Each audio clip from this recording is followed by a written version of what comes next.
Hey YouTube, today's kind of like a relaxing type day. So as you guys can see, I actually have this is a piece of the white oak from cutting up the other day, and this is just a piece that just got cut off from the one knot, and I'm actually turning it into a sign for on top of the wood miser shed. Like on the front, there's that white triangle part that you saw us cut yesterday, I believe it was. Yeah, yesterday. So it's gonna say 22 cents a board foot, and that's just for sawing. So sawing, 22 cents a board foot. It's not 22 cents for like whatever kind of wood you want. It's just 22 cents a board foot for cutting it. So like it's different for like cherry, white oak, birch, any type of wood. That has to be talked about, but just cutting is 22 cents a board foot. So this is what I'm doing.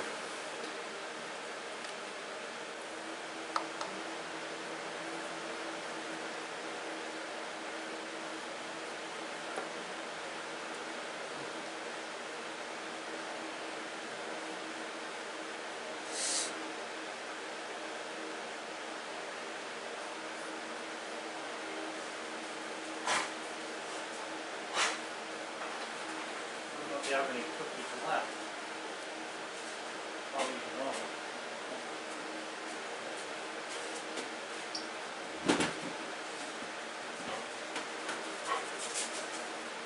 There ain't no cookies in here.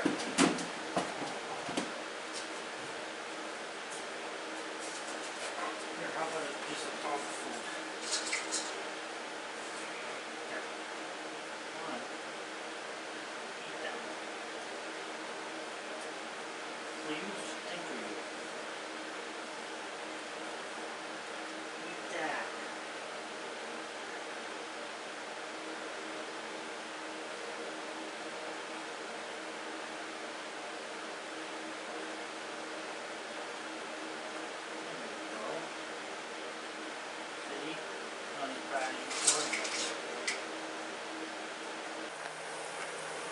Hey guys, the other day we were chopping or looking for a nail in a log, and we broke the handle off this hatchet. I've had this hatchet for so long I don't even know where I got it.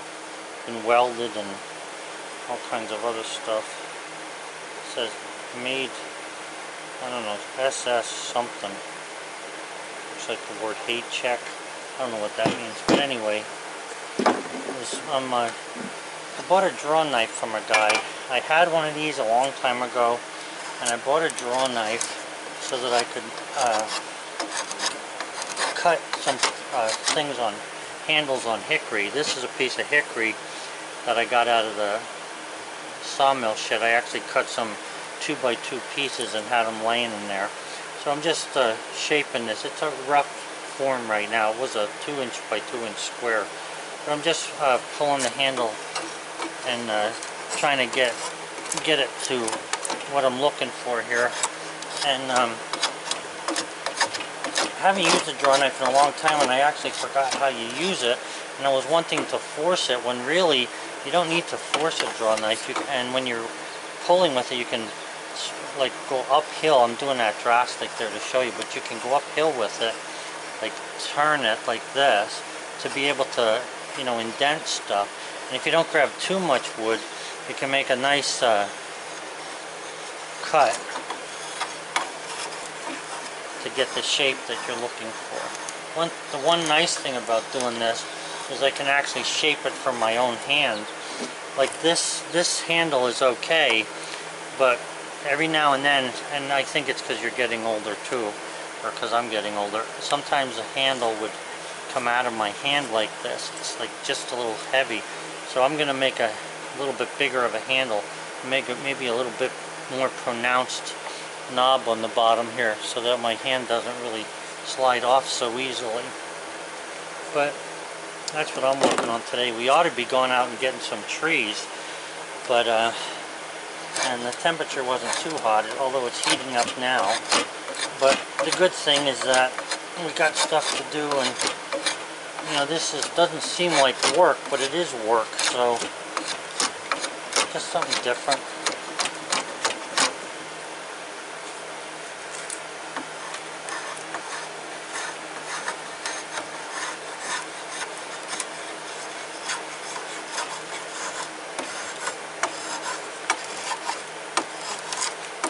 This has to be thinned out to fit in the head.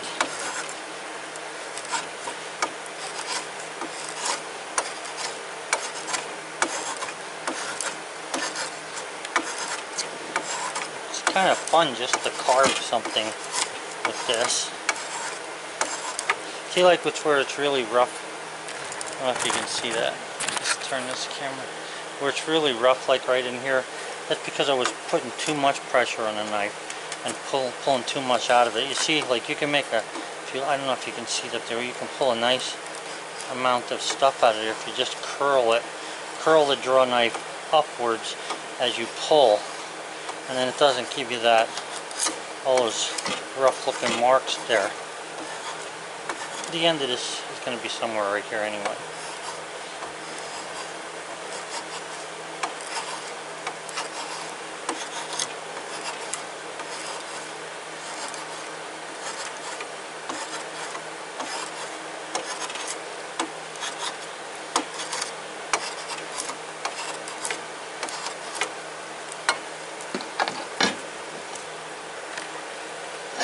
I have these clamps here holding it down. It also helps to keep it from turning, besides holding it down. Now I'm sure that there's guys out there who know how to do this a lot better than me. I'm not claiming to be any kind of a professional at it. I'm just making myself a handle for my hatchet. That's all I'm interested in doing at the moment.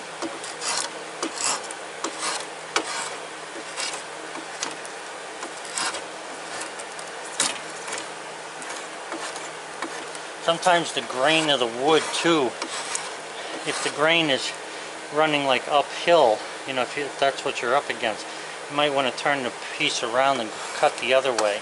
Because if you cut, like this grain you can see is coming this way, if you cut in this direction, you can see that you're slicing off little pieces as opposed to tearing out big chunks. Now this isn't exactly the way to use this tool, I suppose, but hey, whatever works, works.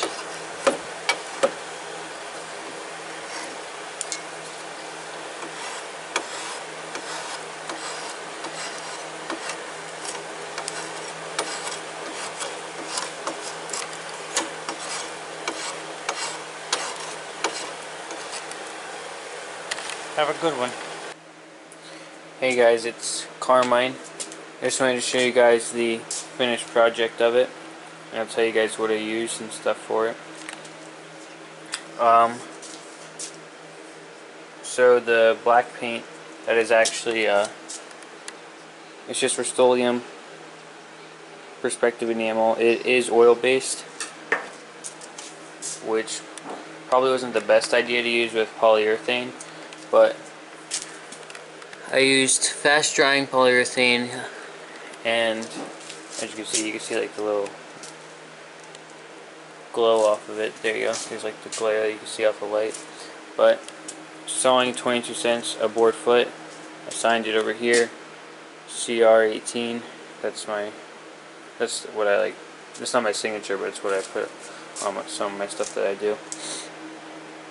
But I did sand a little bit, like around the edges, so it didn't look so rough and stuff. And I think this looks really neat.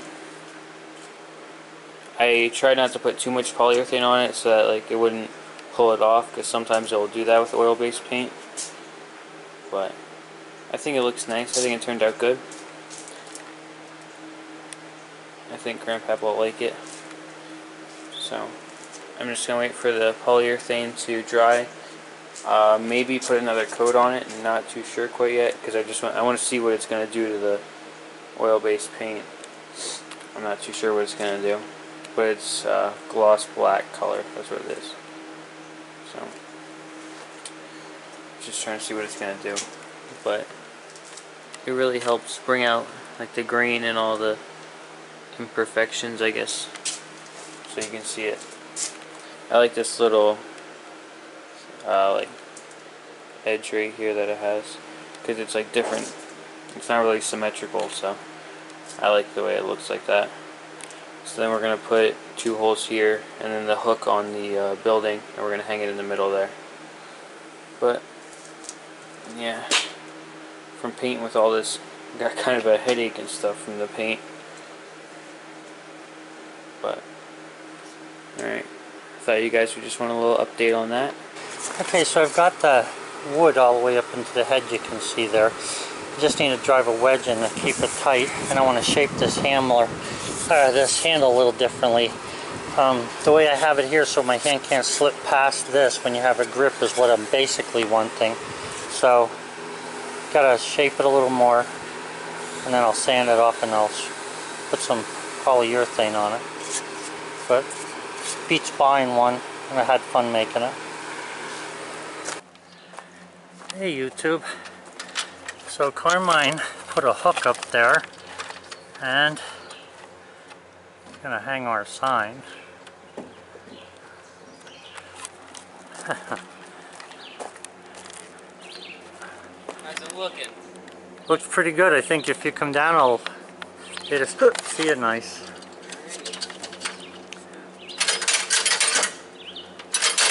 I hope that thing don't fall on me while I'm cutting. It'll kill me. It must weigh 200 pounds.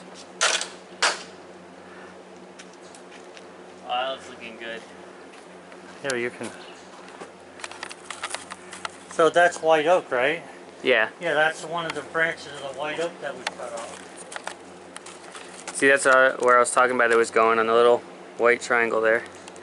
That looks really nice. It actually finishes it up pretty well. Oh yeah. Yeah. Very nice. Yep, I like it. Hey, yeah. Now we're charging from now on. No more freebies. Now that that's what the heck do you call it? That paint on the side, the stain is all dry. I'm going to be getting rid of this tarp because it all got torn up during the winter time. I need a little bit of a bigger one. But you can see how that stain got, because it's transparent stuff. But I like the old look. It looks distressed. That's what I wanted, and the sign fits perfectly. Good. We still got our 8x8 laying there, and we didn't clean up yet, but we will. Looks nice. So guys, remember when Carmine said this morning it was kind of like an easy day? Grandma heard that and put him to work. Hey YouTube, this video is how to use a builder's level and a hand level to build a swale. Hey YouTube, this video is how to design a swale using a builder's level and a hand level. Alright, so a swale, or like the ditch on the side of the road, it might seem pretty simple to do, but it's actually quite involved. The swale is along the edge of the road and it follows the roadway. The elevation of the bottom of the swale is important because it actually has to carry the water. Alright, so I'm going to start by showing you guys the level. This is the level. You guys can use any builder's level or transit. This one is the one that we happen to use. It's a Nikon AP5, it looks like. So this is what we use, but you can use any. Alright, and naturally for the level you do need a set of legs. I just don't have them here with me at the moment. Alright guys, so this is the engineer's rule. The engineer's rule, which changes feet and inches right here to tenths and hundredths, which are decimals, so that makes it easier to add and subtract. Alright, some more of the things that we have. These are hand levels. They are also called lock levels. So we got those. A sledgehammer. Some type of paint. We got yellow spray paint. A Sharpie. A calculator. A notebook with a pencil for recording all your information. And a surveys ruler. Alright, some more of the things that we have. These are hand levels. They are also called lock levels. So we got those. A sledgehammer. some type of paint. We got yellow spray paint, a Sharpie, a calculator, a notebook with a pencil for recording all your information,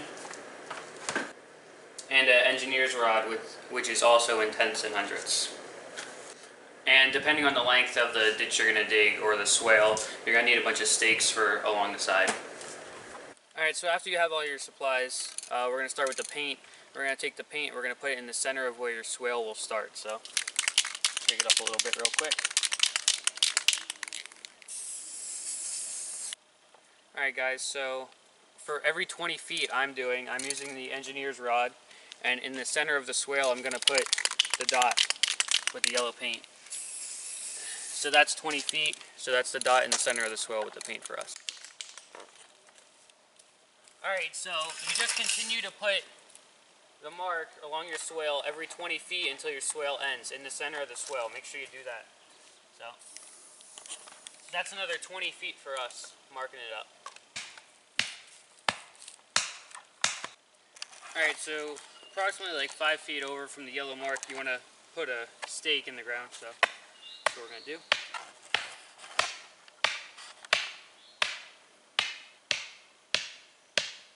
Alright, that's good.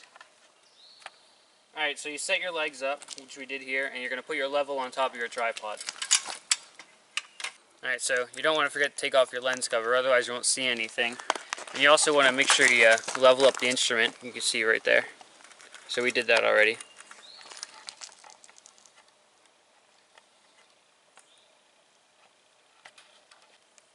Alright, so you can see Grandpap's the rod man. So this will adjust your focus for when you look through the sight. And this is the sight on top to get your basic look at the rod. So you want to get that onto the rod, and then you will look through your instrument. Alright, so when you look through the gun, there's 3 horizontal lines. A short one, then a long one, and then another short one. You want to use the long horizontal line in the middle for when you get your measurement on the rod. So when I look through, I actually saw 6.09. So when I look through, I already looked through, you guys can't see through this, but I'll zoom in over here. 6.09 is, can you show them? Yep, right there, that's 6.09. So that is our reading from using our instrument. Alright, so Grandpap's going, and you want to take a reading at every yellow mark at your ditch. So there's one where Grandpap's standing, and then we also have one up there, and etc. until you get to your end of your swale. Alright, now what I did was I given each yellow mark a name, which are numbers 1 through 13, and we also have a benchmark.